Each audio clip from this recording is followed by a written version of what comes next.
And here we go. It's another edition of Rock Talk with Bob Bannister right here on CGCM Rock Radio. Joining me this time around is Australia's own Jake from Audio Rain. How you doing, Jake? G'day, Bob. Doing great. How are you doing? Very, very good. Thank you. So tell us a little bit about this band, Audio Rain, that I've kind of really been getting into lately. Let's see. What can I tell you? Audio Rain was formed in 2011. Put out our first sort of EP, 6 songs on there. That was called Find Your Way, and that was about 2014, I reckon. By the time we got that going, once the band started, we sort of jumped on got a big festival actually over. We got a slot on the big day out, and which had the Pearl Jam headlining, and back at 2014, and then we released that EP the week after, and then that sort of done its thing and went well, and time went on. But as life sometimes gets in the way, there's a lot of things happening at the time. So we sort of the next album didn't come out till about 2018. In that time, so we wrote all that, brought out our Audio Rain self-titled album, and that was really well received. Lots of pushes, singles, Betrayal and Senses, and that sort of came off that album. We supported a lot of bands, I suppose. Well, some bigger bands like Skillet, Pop Evil.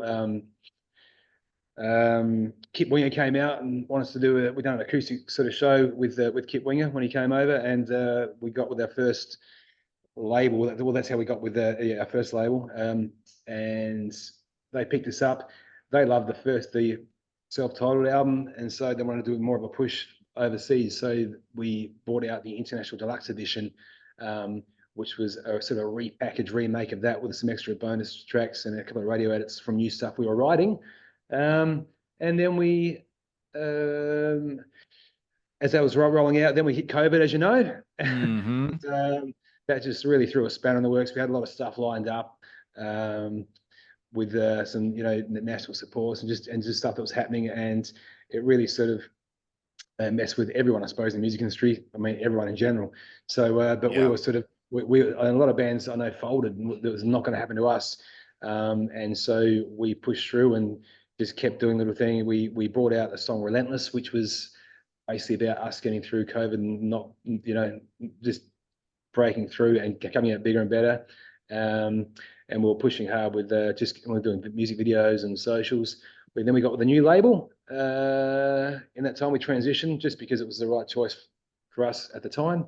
So now we've got the label X Music, and we've got a great guy running that who's been in the industry for years, in the music industry. So he's loves music, and he's great with us.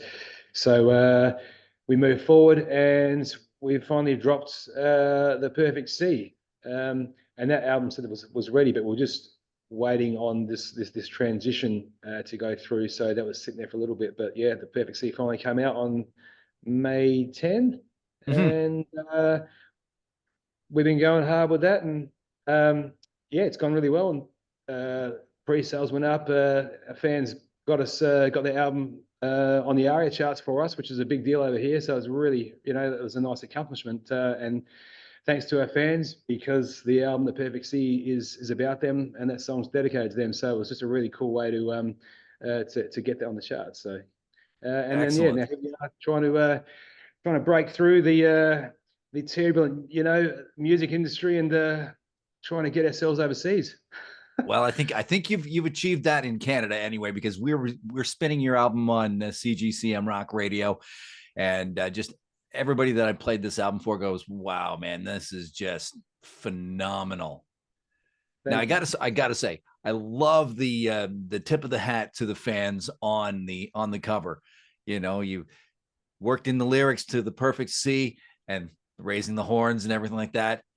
That was really awesome. Whose idea was that? Yeah, I mean, that was mine, I suppose. I was writing it, and I just, a band is nothing without its fans, Absolutely. at the end of the day. And they mean so much. Fans coming to your shows, buying your stuff. And it's not like we're out there trying to, we want the fans, it's for any ego stuff. We want to rock out with them as much as they want to rock out with us. So we all have to be one unit. And, you know, it's like people go on tour, you know, you got all the people behind the tour, the road crew, your soundies, your lights. Nothing happens without everyone. So it was just letting them know that, you know, we do appreciate everything that the fans do, and it means so much to us. So we just wanted to, so I want to write a song that was letting them know that this is for them, and yeah, we're nothing without them. So that's what that was about. Now, I've got to say, my favorite track on the entire album, and when I get an album and I listen to it and I get a song that just kind of sticks with me, I listen to it over and over and over again. I got to say, my favorite track so far is Motorway. I love that song. It's amazing. I just love the way that it opens up and then all of a sudden the drums hit and just bam. What's your favorite track on the album? I hate getting asked this question. It's hard, man, because, you know, especially when you're writing you know, lyrics and that, you've got they all mean different things, you know, and they all have different emotions and moods attached to them. Oh man, I think I'll say Motorway as well. You know, ask me next week, I'll tell you something else. Okay. Um, but yeah, it's a cracking driving track. Actually, we got a fan when we done our pre-orders for the album. That we got a fan actually over in Canada who and bought this, you know, bought our bundle pack for her birthday, which is like vinyl, CD, stubby holder, everything, and she absolutely loved it. I think she does some stuff on a show as well, and she said Motorway was her favorite hard rock track of 2023, and I just thought that was, you know, you're not a name household name bands like Metallica or bloody, you know, whoever. It's so it doesn't, you don't have to be. If you got good music and people like it, then that's all they care about. Um, Exactly. Mate, and we love that. So, you know, it's yeah. Once again, it's great that your music can cut through all that stuff. Mm-hmm. But And thank you, you mate. know, you're quite welcome. And you know what? Every year on CGCM Rock Radio, all of our DJs, we kind of get together and we compile a top 10 list of our favorite albums and everything that have come out in that calendar year. And I can tell you right now, I am almost dead on positive, 99.99% sure that Audio Rain is going to be in my top 10 this year. It is that good. I'm not just saying that to blow sunshine. I'm giving you my honest opinion as someone who's been in the radio business for over 20 years that yeah, this is one of my top 10s of 2024. And I'm hoping that I can persuade some of the other guys at the station to include this on the list as well. Thank you so much. And let's just hope that some promoters over there are listening and they say, hey, let's get Audio Rain over to Canada. We We want to need to come. do that. And if you're listening, guys, this guy right over here, yes, you need to contact him and get Audio Rain here to Canada. We need this band. Absolutely. But you were talking about the pandemic and how everything just kind of shifted and everything. Have you heard about the band called Duraps? No. Okay, No. it's an interesting story, and it ties your country and my country together. There's a Canadian guitarist by the name of Jacob Deraps, Deraps, and during the pandemic, I don't know how it happened, but he ended up jamming with a drummer from Australia, and lo and behold, next thing you know, they've got a whole album put together. They've done a tour of Canada. I don't know if they've toured Australia yet or not, but they're working on a second album. And the way that they're recording it is Jacob is in Montreal, and the drummer, I can't remember his name off the top of my head, he's in Australia, and they're doing it that way through modern technology. Been involved.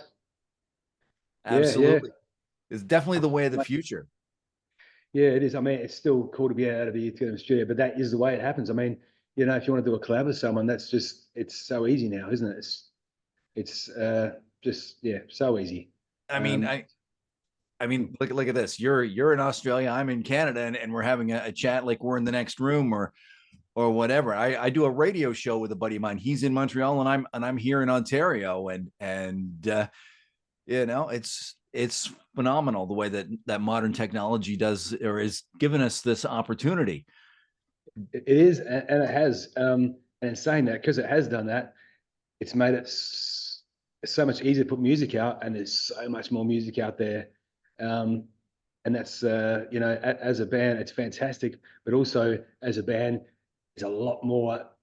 It's a lot harder to break through because you know there could be 10,000 bands all at that level, all with great stuff, but then it just comes down to exposure and opportunity, man. And um, you just got to keep somehow trying to break through. But it sounds like we've already broken through with you. So you found so Absolutely. hey, things are working. Absolutely. But like I was saying to you before we went to air here, I've noticed that there's a whole, maybe it's just because I'm just discovering it, but it seems like the rock scene in Australia is just is starting to really explode. I mean, there's you guys, there's the Art of Dysfunction, Southern River Band, who right now is on tour in Europe, Hat Stealers, Mammal, I could go on and on, Cicada Stone, you know, just a plethora of great Australian bands.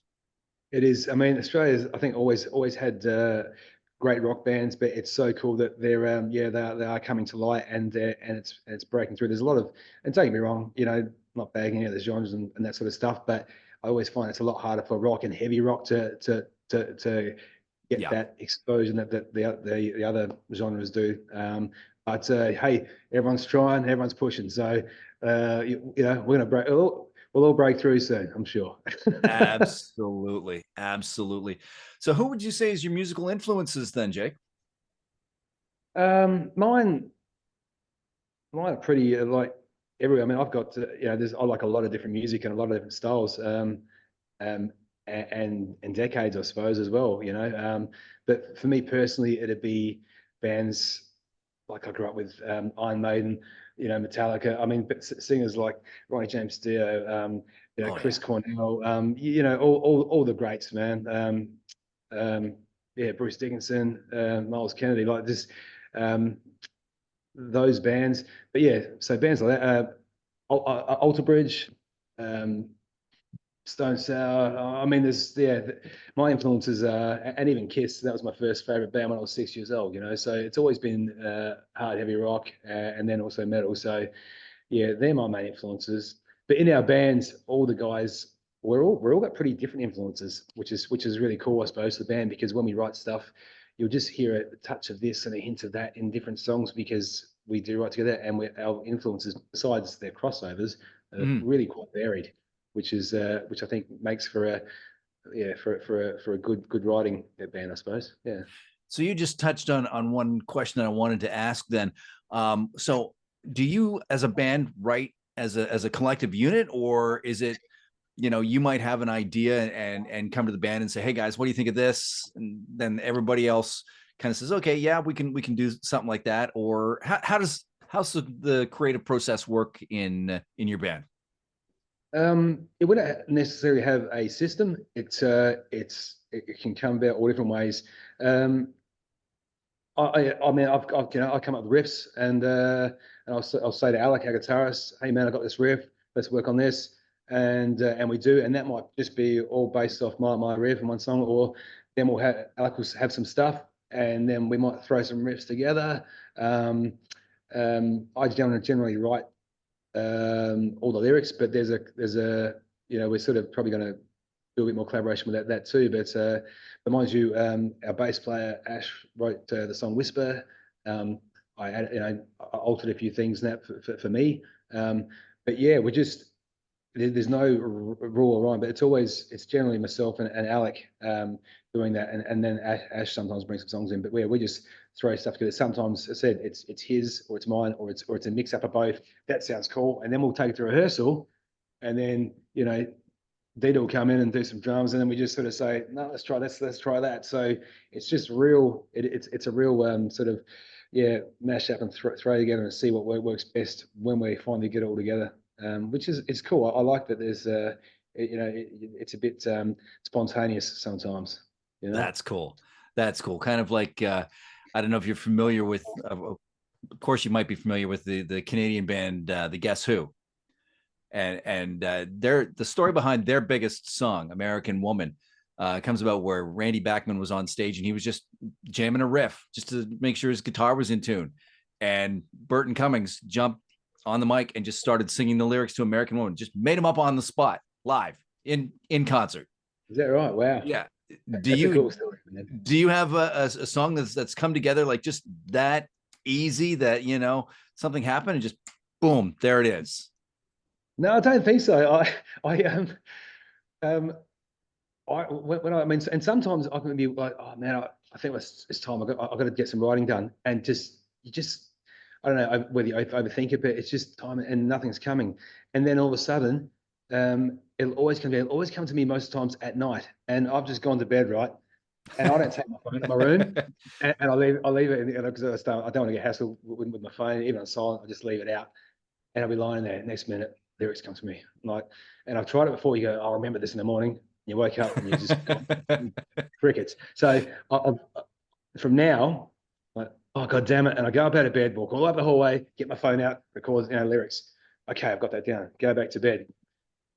10 minutes later, more lyrics come for the next the verse, and it's like, oh, I got up 5 times during the night just to record these things, and as it does my head in. But I don't know, for some reason, it all comes when it's late, and I'm Yeah. a bit dreamy and hazy. And the funny thing is, when you think of riffs, and you really should, pick your guitar up, but you got to sing in your head, and you go up to your phone, you're going,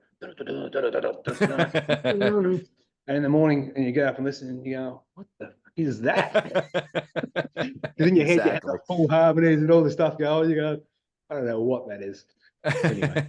Exactly. I can relate. I do audio production for the radio station, and you get an idea, and it's like, oh, I gotta quickly write this down and make sure I don't lose this, or I'm at work, and it's like you scribble it down on a piece of paper and then shove it in your pocket, and then you forget about it, and you're putting on your uniform, and it after it's gone through the wash, and you're going, what was this?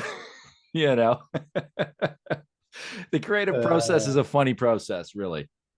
Definitely. But also, I said I'll always make sure I get up. There you go. All right, so let's wrap this thing up with something that I like to call this or that, just a series of quick, rapid fire questions. You tell me, I give you a couple choices, and you tell me this or that. So we'll start things off. Tea or coffee? Coffee. Summer or winter? Spring and autumn. Oh, there you go. Club gig or festival stage? Plug wigs are up close and real, man. They're really cool. But I'm not saying no to festivals. Beach or amusement park? I think beach. Beach, definitely. Seafood or steak? Steak. And finally, this is the big one, the one that has been dividing everybody the most. Pineapple on pizza, yes or no? Who wants pineapple on a pepperoni pizza? Come on. No. Right on. Hey, what's the website that people can check you out on there, Jake? We've got a website, audiorain.com, but we've also got a link tree, and you can find everything from our YouTube channel. We've got heaps of videos on there, Spotify, Apple, all our socials are on our link tree. But you'll also find those links probably on our webpage too. So yeah, man. Check it out, everyone.